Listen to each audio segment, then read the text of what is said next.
TNI mengungkap ada dugaan tindak pidana pencemaran nama baik yang dilakukan pemengaruh atau influencer Ferry Irwandi terhadap institusi TNI.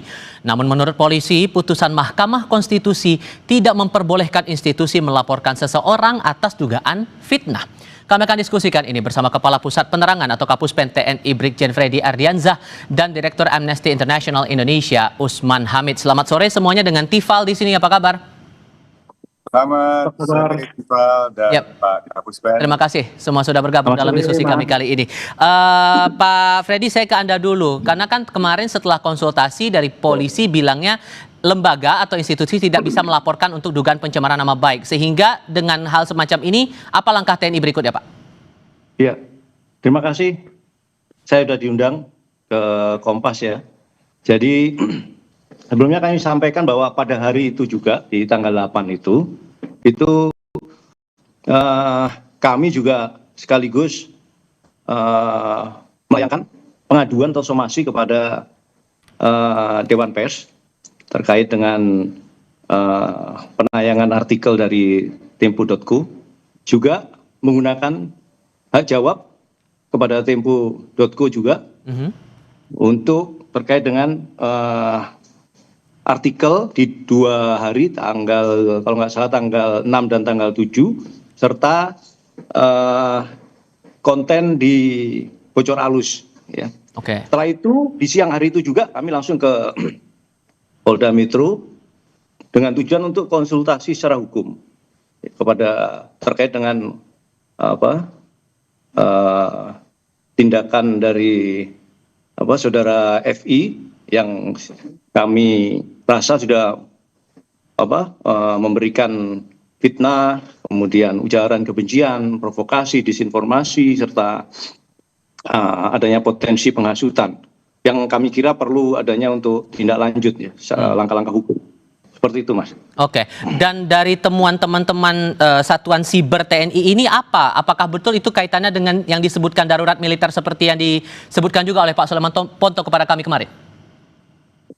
Oh, itu salah besar itu kalau dikait-kaitkan sama darurat militer itu. Makanya itu kemarin dan Sat Cyber juga menyampaikan secara gamblang dan jelas ya bahwa ada unsur-unsur penyebaran berita bohong di situ. Ya, udah disanggah berulang kali baik itu oleh Wapang TNI, Wakil Panglima TNI maupun oleh Menhan sendiri ya terkait itu. Ya, jadi TNI akan selalu berada dalam koridor konstruksi hukum yang jelas. Ya, seperti yang pernah saya sampaikan pada saat preskon itu juga ya, bahwa kita bekerja sesuai dengan koridor hukum yang jelas, kemudian juga kita tegak lurus kepada penguasa tertinggi, pemegang kekuasaan tertinggi atas darat, laut, dan udara, yaitu Presiden. Ya. Jadi tidak mungkin kita melaksanakan hal-hal yang seperti yang disampaikan itu. Sorry, saya potong, Pak. Masyarakat ya, adanya darurat militer itu sangat-sangat menyesatkan saya kira. Ya. Oke, sehingga spesifiknya Pak, dugaan pencemaran nama baik ini, saya butuh penegasan lagi. Terkait dengan hal apa Pak yang membuat akhirnya ada dugaan tindak pidana di situ? Itu nanti untuk lebih jelasnya akan tidak saya sampaikan di sini, tapi nanti akan dari Babinkum juga tadi sudah rapat juga. Ada beberapa pasal yang di KUHP. Ya, tadi kalau nggak salah ada 6 atau 7 pasal yang bisa mengaitkan itu, tapi nanti ini masih dibicarakan di internal kita. Mohon waktu nanti akan saya sampaikan. Salah satu pasalnya terkait pencemaran nama baik, Pak? Pencemaran nama baik kan kemarin kan sudah kita angkat, kemudian kan dimentahkan oleh Polda Metro ya terkait dengan putusan MK itu ya. Jadi memang kita melihat ke berbagai kemungkinan tindak pidana yang dilaksanakan oleh saudara FI ya. Seperti yang saya sampaikan tadi, ada fitnah, kemudian disinformasi, kemudian manipulasi sebuah berita bohong. Ingat, saya sampaikan Mas, pada saat tanggal 5 saya ingat itu, pada saat Maulid Nabi itu saya sudah menggelar preskon juga. Ya, bahkan sebelumnya, jauh hari sebelumnya saya sudah menyampaikan bahwa berita-berita penangkapan TNI provokator itu jelas-jelas hoax. Sudah saya bantah itu berulang kali. Tapi kenapa video-video itu masih dijadikan dasar untuk menganalisa dasar untuk membuat analisa digital. Itu yang saya sesalkan, ya. Kami sesalkan karena itu sudah berulang kali dan itu sudah ditegaskan oleh Polri. Polri menyampaikan bahwa itu kesalahpahaman, ya kan, di lapangan. Kemudian itu tidak terjadi, tidak ada penangkapan dan lain sebagainya. Demikian, Mas. Oke, sehingga penegasan saja Pak, kalau kemudian sudah konsultasi dan ternyata dari saran polisi itu tidak bisa diadukan dalam atas nama institusi, maka siapa yang nanti akan melaporkan kasus dugaan tindak pidana Ferry ini ke polisi kemudian? Nah, itu nanti kita sampaikan berikutnya. Mungkin saya nggak bisa jawab sekarang, tapi nanti akan langkah-langkah hukum apa yang TNI laksanakan. Yang pasti TNI sangat menghormati kebebasan berekspresi. Saya menghormati kebebasan saudara FI untuk memberikan pendapat, baik itu di ruang digital maupun di talkshow, di wawancara dan sebagainya. Ya, akan tetapi saya sangat berharap bahwa semuanya harus berlandaskan pada informasi yang valid, kemudian yang aktual. Jangan sampai semua berita-berita ataupun penyampaian-penyampaian itu yang sifatnya itu memanipulasi sebuah berita yang salah, itu jadinya akan memecah belah, ya kan? Baik. Kemudian mengadu domba dan memprovokasi, saya kira. Saya kira itu, Mas. Oke, Bung Usman merespon itu. Nah, ini kan dasarnya berarti kan karena TNI sudah sempat mengklarifikasi, tapi narasi sebelum klarifikasi itu dipakai oleh Ferry, makanya muncul di konten media sosial itu, Bung Usman. Itu gimana ngeresponnya? Ya, pertama saya ingin apresiasi kalau memang TNI menempuh hak jawab untuk pemberitaan majalah Tempo atau Tempo.co ke Dewan Pers.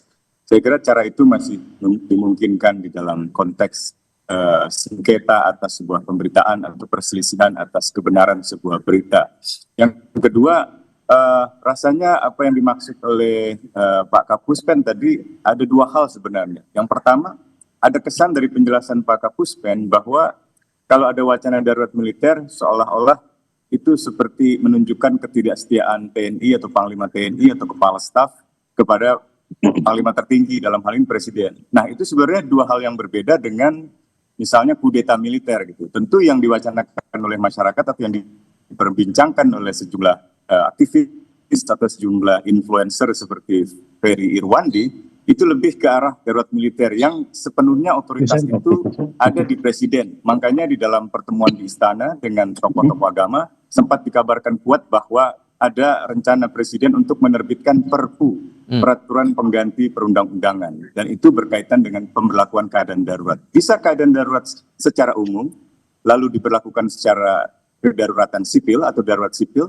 baru kemudian fasenya ke darurat militer sampai akhirnya ke darurat perang. Jadi memang tidak sehitam putih yang dibayangkan sebelumnya, tapi saya kira tetap saja apa yang disampaikan oleh Ferry Irwandi itu adalah bagian dari pendapatnya, dan saya lega kalau TNI menganggap Ferry hanya menyampaikan ekspresi pendapat itu. Dan yang ketiga soal pidana. Kita tahu putusan Mahkamah Konstitusi memang tidak lagi membolehkan misalnya institusi atau pimpinan institusi untuk melaporkan tindak pidana pencemaran nama baik kepada seseorang, kepada institusi. Nah, ini saya kira sudah dijelaskan juga oleh pihak kepolisian dan itu adalah langkah yang tepat gitu. Kalau kembali ke dalam perdebatan, misalnya Ferry mengatakan itu sebagai Bung Usman? Ya.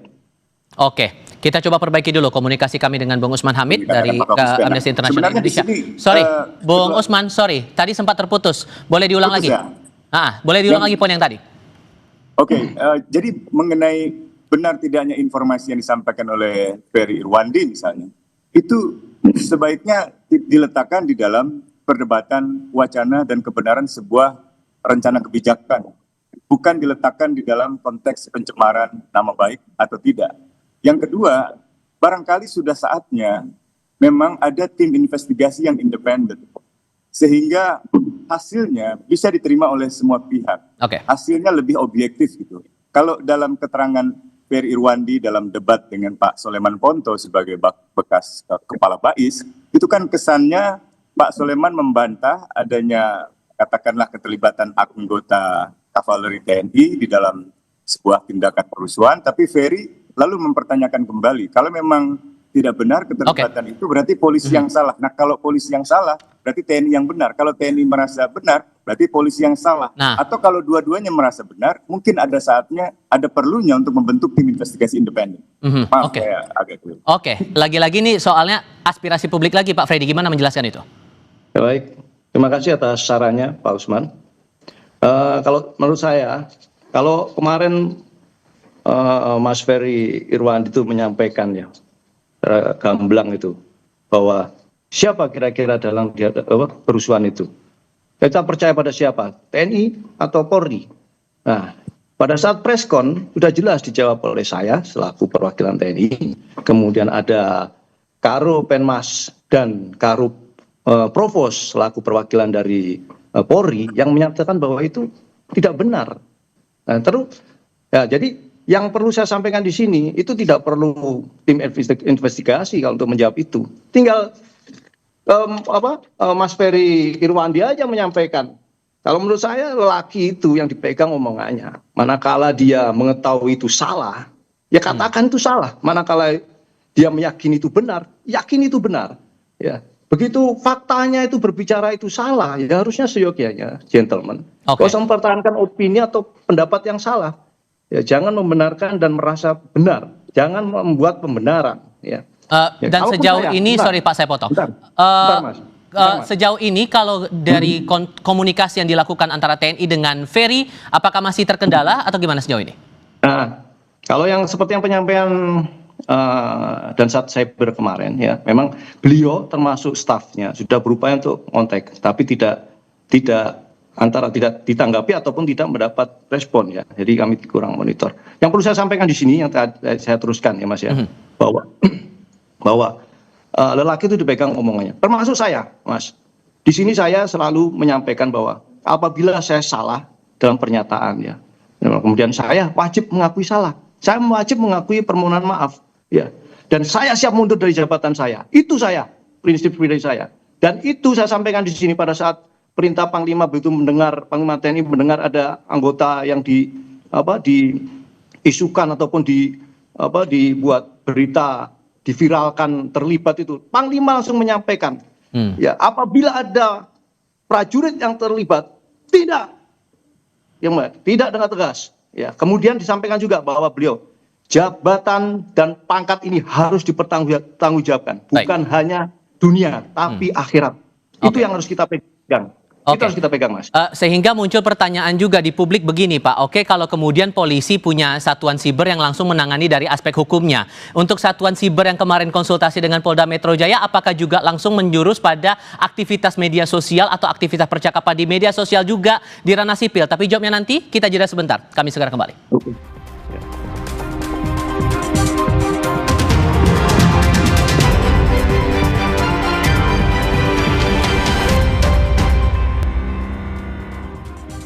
Muncul pertanyaan di publik begini, Bung Usman. Apa yang membedakan satuan siber TNI ini dengan polisi yang juga melakukan pemantauan terhadap aktivitas percakapan di media sosial, terutama di ranah sipil? Anda merasa bahwa pertanyaan itu masuk akal merujuk dari kasusnya Ferry ini, Bung Usman? Oh, jelas sekali masuk akal. Karena perbedaan keduanya sangat jelas. Misalnya untuk satuan siber di TNI atau di lingkungan Kementerian Pertahanan dan TNI, itu untuk menjaga keamanan siber di lingkungan mereka.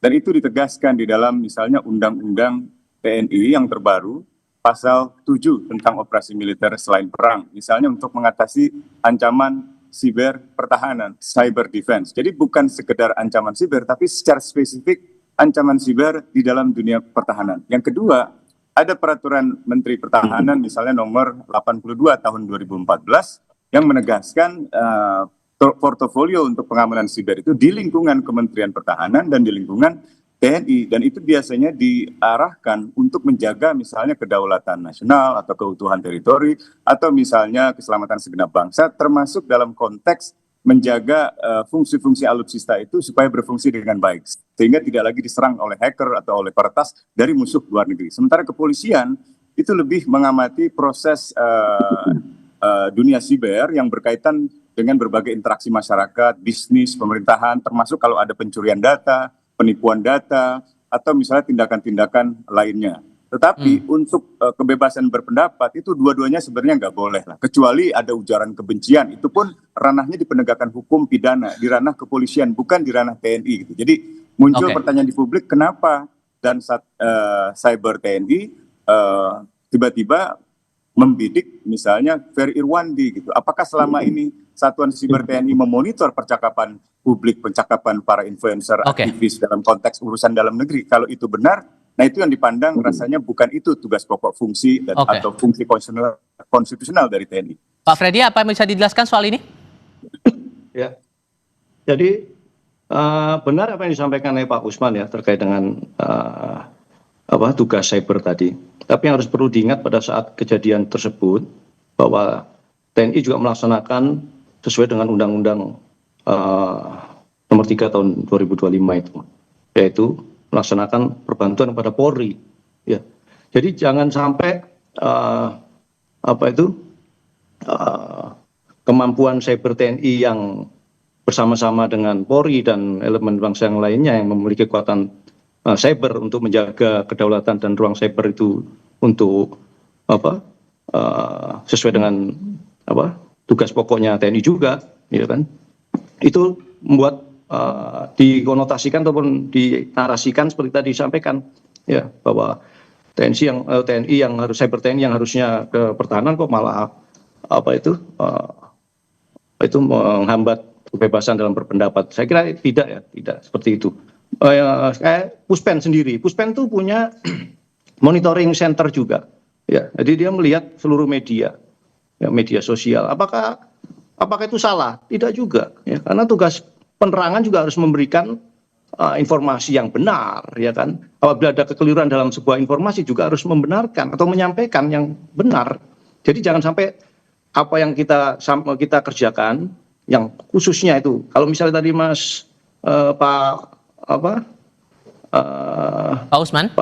Pak Usman itu menyampaikan apakah itu sesuai dengan tugas pokok? Sangat sesuai. Kita lihat sendiri bagaimana sesuai dengan tugas pokok yang ketiga itu, melindungi segenap bangsa dan seluruh tumpah darah Indonesia, ya kan, dari segala ancaman dan gangguan. Ya, itu fungsi cyber di ruang digital sebagai cyber TNI, saya kira seperti itu, ya kan. Menilai sebuah ancaman, kemudian memberikan output yang input dan output yang baik kepada pimpinan sebagai end usernya siapa, nanti dia memberikan saran masukan. Bukan untuk tadi saya sampaikan, bukan untuk menghambat ataupun membatasi ruang ekspresi, bukan untuk itu. Saya yakinkan bukan untuk itu. Sehingga dengan membaca analisis semacam tadi yang sudah Bapak jelaskan, Pak Freddy, maka apa langkah berikutnya dari TNI secara konkretnya setelah konsultasi itu akan melakukan apa lagi? Seperti saya sampaikan tadi pun masih kurang lebih jam 11 kami lihat juga orang-orang dari personil Babinkum TNI itu juga melaksanakan koordinasi bidang hukum, ya. Bagaimana langkah-langkah hukum yang nantinya akan dilaksanakan, yang ditegaskan dan dilakukan oleh TNI. Namun yang pasti, ya Mas, di momen kali ini juga saya sampaikan pesan dari Panglima, ya, bahwa kita jangan sampai mudah terprovokasi. Dan jangan sekali kita harus menempatkan ini, Mas. Kalau saya bilang menempatkan kepentingan bangsa dan negara di atas kepentingan pribadi atau kelompok, itu harus dipegang teguh. Jadi saya sampaikan tadi, jangan sampai nanti narasi-narasi yang negatif, framing negatif, bahkan sesat itu malah mengadu domba kita, mengadu domba rakyat dengan TNI dengan Polri, ya kan. Sehingga itu harganya mahal. Kita lihat sendiri di berbagai belahan dunia itu bagaimana konflik terjadi dan sebagainya. Saya kira itu. Boleh saya nyampaikan ajakan ya, Mas, ya? Oke, boleh, silakan Bapak.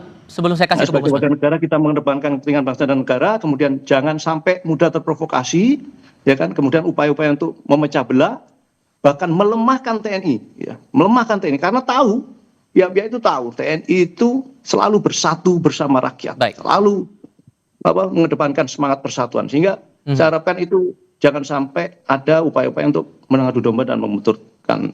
Sehingga Bung Usman, kalau menurut Ya. analisis Anda, batasan apa yang dianggap bahwa ini jatuhnya sudah pencemaran nama baik di tengah ada semangat kita untuk ya kebebasan berekspresi seperti yang sudah ditegaskan Bung Freddy, ya TNI tidak ada upaya untuk menutup kebebasan orang untuk berpendapat. Ya, batasannya sederhana. Kalau merujuk pada Mahkamah Konstitusi, sekali lagi, institusi tidak bisa menjadi dasar untuk melaporkan tindak pidana pencemaran nama baik kepada kepolisian. Jadi kalau ada yang tersinggung pribadi-pribadi, tidak bisa lalu menggunakan institusi sebagai dasar untuk melaporkan Ferry Irwandi kepada kepolisian. Seandainya TNI atau Puspen TNI misalnya memiliki fakta, memiliki data, memiliki informasi yang saya kira menurut TNI itu benar, silakan disampaikan kepada masyarakat, dikomunikasikan, sehingga masyarakat juga bisa menimbang-nimbang yang benar itu adalah Ferry Irwandi atau keterangan yang disampaikan oleh misalnya lingkungan TNI. Sebaliknya juga begitu, bagaimana dengan pihak kepolisian. Nah, saya pribadi sudah melihat situasinya membutuhkan semacam investigasi yang independen, sehingga kedua belah pihak bisa memperoleh penyelidikan yang objektif. Mungkin publik akan melihat, oh keterlibatan anggota TNI dibantah oleh TNI. Rasanya tidak objektif gitu, karena institusi biasanya ada esprit de corps, ada pembelaan terhadap anggota. Demikian pula polisi, kalau polisi diduga melakukan pelanggaran hukum atau melanggaran HAM, lalu polisi... Oke. Sudah kami tangkap poinnya di situ, tampaknya kita mengalami gangguan koneksi lagi nih dengan Bung Mereka akan Usman. bertanya secara kritis. Oke. Jangan-jangan, saya kira harus Oke, Bung Usman. Saya kasih ke Pak Freddy. Maka Pak Freddy, jaminan bahwa itu semua terbuka. Apa yang mau disampaikan dari pihak TNI? Dari awal yang saya nyampaikan dari awal bahwa itu pemberitaan salah, pemberitaan hoax, berita bohong itu terbuka. TNI selalu terbuka terkait itu. Ya kan, kemudian selalu memegang teguh asas-asas independensi serta akuntabilitas itu wajib kita. Apalagi di zaman era digital saat ini. Tidak bisa kita itu TNI udah bergaya-gaya akan berbohong, kemudian menutup-nutupi, tidak akan mungkin bisa. Ya, saya kira itu. Dan saya sampaikan tidak ada kriminalisasi, ya, tidak ada kita menghambat kebebasan berpendapat maupun kebebasan sipil, kebebasan berekspresi, tidak ada. Kita tetap menghargai ruang demokrasi. Baik. Saya kira itu. Pak Freddy, Bung Usman, terima kasih banyak sudah berdiskusi bersama kami kali ini. Saya selalu semuanya. Selamat sore. Terima kasih. Terima kasih banyak. Pak Usman, makasih.